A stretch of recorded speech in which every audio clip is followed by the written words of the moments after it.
దేవుని వాగ్దానాన్ని ధ్యానం చేసుకున్నాం. నేటి వాగ్దానము ఇర్మియా గ్రంథము 44వ వచనం. నేను నీ చేతుల సంఖ్యలను తీసి నిన్ను విడిపించుచున్నాను, నేను నిన్ను భద్రముగా కాపాడేదను. ఆమేన్.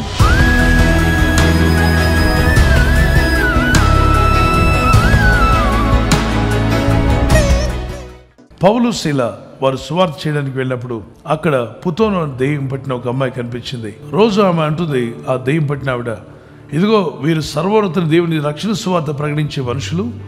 ఆ ఇద్దరు మనుషులు ఎవరంటే దేవుని రక్షణ సువార్త మీకు ప్రకటించడానికి వచ్చారని సోది చెప్పే అమ్మాయి చెప్తుంది. ఆ అమ్మాయి ఎప్పుడు వీళ్ళని చూడలా. మరి ఎవరు చెప్తున్నారు? నిజమే చెప్తుంది, అబద్ధం అట్లా. రోజు అలా చెప్తుందట. పౌలు గారు అటు వెళ్ళినా చెప్తుంది, ఇటు నుండి వస్తున్నా చెప్తుంది. ఎలా చెప్పగలిగింది? దెయ్యాలకు మన అడ్రస్లు తెలుసు, మరి ఏ పని మీద బయలుదేరాం కూడా తెలుసు. ఆ దురాత్మను అపోజిట్ పౌలు నాడు, ఓ దెయ్యపాత్మ, ఈ అమ్మాయిని విడిచిపో అని చెప్పన్నాడు. మనమైతే ఏం చెప్పి ఉండేవాళ్ళం? చూసారా మనుషులారా, ఆ అమ్మాయి ఎప్పుడు మమ్మల్ని చూడలేదు, మా గురించి ఎంత బాగా సాక్ష్యం చెప్తుంది అని చెప్పి మనం పొగిడేవాళ్ళమేమో. మన గురించి దెయ్యాలు సాక్ష్యం చెప్పినా అంగీకరించకూడదు. దెయ్యాలు ఎప్పటికైనా దెయ్యాలే, మనకు కావాల్సిన దేవుని సాక్ష్యం అన్నవారు గట్టిగా దేవునికి స్తోత్రం చెప్దాం. Praise the Lord. అలా గద్దించినందుకు ఆ ఊర్లో ఉన్న వాళ్ళందరూ కలిసి పౌలును శీలను బంధించి గాయపరిచి జైల్లో పెట్టారు. వారు సువార్త చెప్పడానికి వచ్చారు, మేలు చేయడానికి వచ్చారు. కానీ అక్కడున్న వాళ్ళు ఏం ఆలోచించారంటే, ఈ మనుషులు గద్దిస్తే దెయ్యాలు పోతున్నాయి, మన సోది చెప్పే అమ్మాయిలో దెయ్యం పోయింది. ఆ అమ్మాయి లేచి కూర్చున్నాక, ఇప్పుడు చెప్పమ్మా సోది అంటే, నాకు ఏ సోది రావట్లేదని చెప్పింది. కాదమ్మా, ఇప్పటిదాకా అన్నీ చెప్పేదానివిగా, మా గేదె ఎక్కడికి పోయింది, మా ఆవు ఎక్కడికి పోయింది, మా అబ్బాయి ఎక్కడికి పోయాడు, మా భర్త ఎక్కడ తిరుగుతున్నాడు, అన్నీ చెప్పేదానివి కదా, ఇప్పుడు చెప్పు తల్లి అంటే, నాకు ఏ సోది రావట్లేదు, ఆకలేస్తుందని చెప్పిందంట. అప్పుడు వాళ్ళు అర్థం చేసుకున్నారు, ఈ అమ్మాయిలో నా స్పిరిట్ని వెళ్ళగొట్టాడు ఈ పౌలు గారని. అతని దగ్గరకు వచ్చి అడగాల్సింది, అయ్యా పౌలు, ఇలా వెళ్ళగొట్టావు ఏంటి? ఈ దెయ్యాలను వెళ్ళగొట్టే శక్తి నీకు ఎక్కడి వచ్చింది? మాకు ఆ దేవుని గురించి పరిచయం చేయవా అని అడగాల్సింది. అడగకుండా అతను, యజమానుడు వ్యాపారం దెబ్బతిన్నది, నా వ్యాపారం నష్టం వచ్చింది కాబట్టి ఈ పౌలు గారిని గాయపరచమని ఊరందరిని రేకెత్తించాడు. ఊరిలో ఉన్న అమాయకులు కూడా ఏది నిజాలు తెలుసుకోకుండా ఒక అతను వ్యాపారస్తులు కేకలేశాడని అతనితో పాటు అందరూ పరిగెత్తుకుంటూ వచ్చారు. పొలోమని వచ్చి అందరూ కలిసి వీరి మీద పడి గొడవ పెట్టారు. వారు జైల్లో పెట్టబడినప్పుడు వారు దేవుని స్తుతించారట. ఎందుకు దేవా, నీ సువార్తకు వెళ్తే గాయాలు, నీవు సువార్తకు వెళ్తే అవమానాలు ఎందుకు మాకు ఈ హింస? మా కాళ్ళను ఆ చెక్కల మధ్యలో పెట్టి బంధించారు కదా, ఎందుకు మాకు ఈ శ్రమ ఎదురైందని అనలేదు. వారు ఒకటే చెప్పారు, అయితే ఆ మధ్యరాత్రి వేళ పౌలును శీలయు దేవునికి ప్రార్థించుచు కీర్తనలు పాడుచుండేది, ఖైదీలు వినుచుండేది. అప్పుడు అకస్మాత్తుగా మహాభూకంపం కలిగిన, చెరసాలలో పునాదులు అదిరినవి. చెరసాల పునాదులు అదిరిపోయాయి. వెంటనే తలుపులన్నీ తెరుచుకొనెను, అందరి బంధకములు ఊడెను. ప్రార్థించి స్తుతించినప్పుడు ఏం జరిగింది పిల్లరా? భూకంపం వచ్చింది, అంటే భూమి కంపించింది. రెండవది, చెరసాల పునాదులు అదిరినవి, పునాదులు కూడా అదిరిపోయాయి. మూడవది, తలుపులన్నీ తెరుచుకున్నాయి. నాలుగవది, అందరి బంధకాలు తెగిపోయాయి. దేవునికి స్తోత్రం కలుగును గాక. అంటే శ్రమల్లో, కష్టాల్లో, అవమానంలో ఉన్నప్పుడు మీరు ఒక జైల్లో పెట్టబడినట్టుగా ఉందా మీ పరిస్థితి? ఒక అప్పులు బాధ అనే జైల్లో ఉన్నారా? లేదు, ఇంటి చుట్టూ అవమానాలు అనే ప్రిజన్లో ఉన్నట్టుగా జైల్లో ఉన్నట్టుగా అనిపిస్తుందా? ఇబ్బందులు, కష్టము, వ్యాధి, రోగం అనే ఒక జైల్లో ఉన్నట్టుగా మీకుందా? అయితే మీరు ప్రార్థించండి, స్తుతించండి. అప్పుడు ఏమవుతుందో తెలుసా? సాతాను పునాదులు కదిలిపోతాయి పిల్లరా. అంత మాత్రమే కాదు, మీకున్న బంధకాలు తెగిపోతాయి, తలుపులన్నీ తెరవబడతాయి, మార్గములు సరళమవుతాయి. ఒక కీర్తన పాడుకుందాం. పౌలు శీలను బంధించి చెరసాలలో వేసిన, పౌలు శీలను బంధించి చెరసాలలో వేసిన, పాటలతో ప్రార్థించగా చెరసాల బ్రతలాయే, పాటలతో ప్రార్థించగా చెరసాల బ్రతలాయే. యెహోవా నీ నామము ఎంతో బలమైనది, ఎంతో బలమైనది, ఎంతో బలమైనది. ఆ జైలు అధికారి పరిగెత్తుకుంటూ వచ్చాడు. అతను కత్తి తీసుకొని, జైల్లో ఉన్న వాళ్ళందరూ పారిపోతే ఇప్పుడు నన్ను పై అధికారులు పట్టుకుని నన్ను ఉరేస్తారు కదా, ఈ జైలు వీళ్ళందరినీ కాపాడు, జాగ్రత్త చూసుకో, నేరస్తుల నుంచి నాకు అప్పగించారు. ఆ రోజున అంత తీవ్రంగా ఉండేది.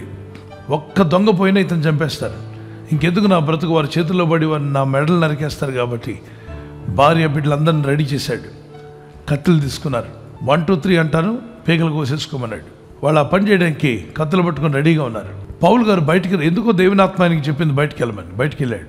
గమనించగానే పౌలు గట్టిగా కేక వేశాడు, జైలాధికారి ఆత్మహత్య చేసుకోవద్దు, ప్రాణం తీసుకోదాగో.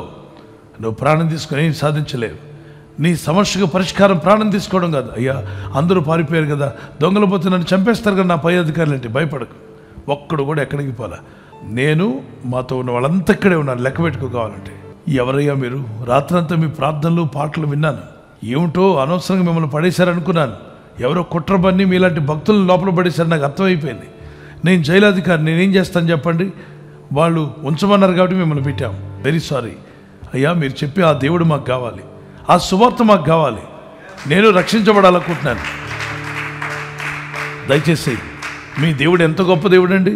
మీరు ప్రార్థించి పాటలు పాడితే పైనుండి ఆయన మీ చేతులకు ఉన్న బంధకాలను విప్పేసి వెళ్ళిపోమంటాడు. మీ దేవుడు చాలా గొప్పవాడండి, ఆ రక్షణ మాకు కావాలి. బంధకాలను తెంపేటువంటి వాడు, సంఖ్యలను తెగ్గొట్టేవాడు మీ దేవుడు. ఆశ్చర్యకరుడు, అద్భుతకరుడు. మేము రక్షణ పడాలంటే ఏం చేయాలంటే అపోస్తలుడైన పౌలు అన్నాడు, మీరు రక్షణ పొందినట్లుగా యేసునందు విశ్వాసం ఉంచండి. ఏదో మోసుకొని రండి, చెప్పులు లేకుండా నడవండి, దాని చుట్టూ దీని చుట్టూ తిరిగిరండి అని చెప్పకుండా జస్ట్ సింపుల్, యేసు ప్రభువా నా హృదయంలోకి రమ్మని నమ్మి ప్రార్థించండి. అప్పుడు నీవును నీ ఇంటి వారును రక్షణ పొందుకుంటారు. మీకే కాదు, మీ ఇంటంతటికి రక్షణ ఇస్తాడు యేసు ప్రభు అని చెప్పిన వెంటనే ఆ రాత్రికి రాత్రి అతను నమ్ముకొని రాత్రికి రాత్రి భార్య బిడ్డలందరూ బాప్తిసం పొందారట.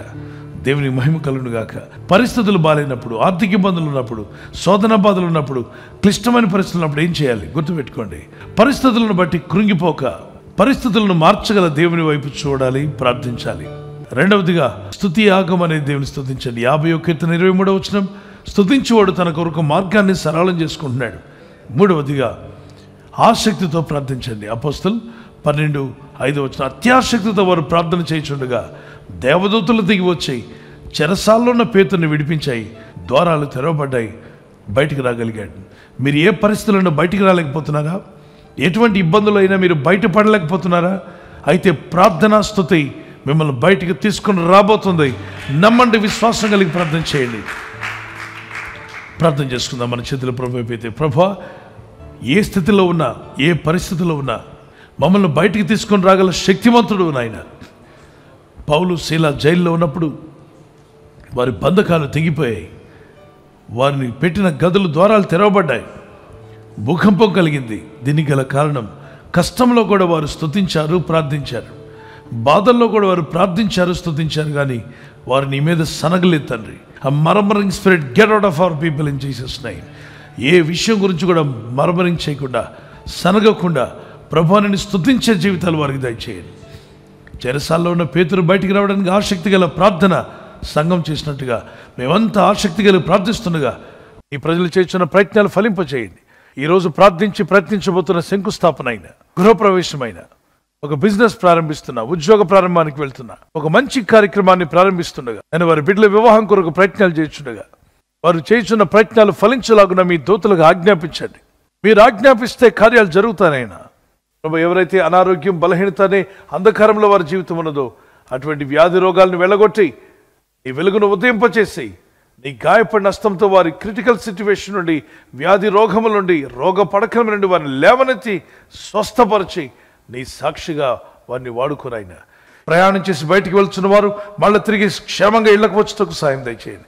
మా ప్రయాణాల్లో నీ కాపుదలు ఇవ్వండి. ఎటువంటి యాక్సిడెంట్స్ కానీ ప్రమాదాలు కానీ గురి కాకుండా నీ కాపుదలు యేసు నామములో ప్రతి ఒక్కరికి కలుగునుగాక. మా ప్రార్థనలు విని అందరి బంధకాలు తెగిపోవాలి మా తండ్రి. ప్రతి ఒక్కరి బంధకాలు తెగిపోవాలి. వారు ఇబ్బందుల్లో నుండి వారు బయటపడగలగాలి, శోధనలో నుండి వారు బయటపడాలి. శత్రువులు బారి నుండి వారందరూ బయటపట్టుకు మార్గం సరళం చేసి మహిమ పొందమని, నేడే రక్షణ దినమని, రక్షణ పొందిన వారు తెలుసుకుని రక్షింపబట్టుకు కృపనిమ్మని క్రీస్తు యేసు నామములో అడిగి వేడుకుంటున్నాం మా పరలోకపు తండ్రి. ఆమేన్.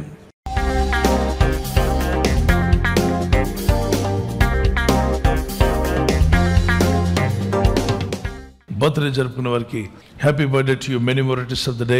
మే the Lord bless you and keep you. ప్రభు మిమ్మల్ని దీవించి వర్ధిల్ల చేయనుగాక. ద్వితీయోపదేశకాండం 31:8. Deuteronomy 31:8. నీ ముందర నడుచువాడు యెహోవా, ఆయన నీకు తోడైయుండును. The Lord will go before you and will be with you. దేవుడు మీ ముందుగా నడుస్తూ మీ మార్గములు సరళం చేసి ఆయన మీ జీవితాలను ఆశీర్వదించునుగాక.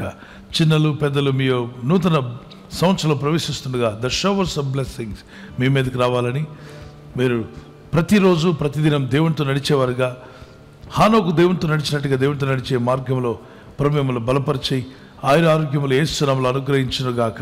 ఆమేన్. God bless you with this promise. Marriage anniversary జరుపుకునే వారికి యేసుక్రీస్తు నామములో ప్రభు మీకు తోడై ఉండాలని మా ప్రార్థన.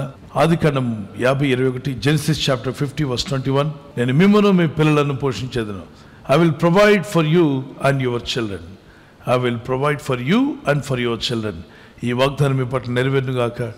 భార్య భర్తలుగా ఆత్మీయతలో, వాక్యంలో, ప్రార్థనలో ముందుకు సాగండి. ప్రేమానురాగాలు కలిగి ఉండండి. భార్య భర్తకు లోబడాలి అన్న వాక్యానికి లోబడండి. భర్త భార్యను ప్రేమించాలి అన్న వాక్యానికి లోబడండి. మీ కుటుంబాలు ఈ వాగ్దానాలతో దీవించబడి వర్ధిల్లుగాక. Many more returns of the day.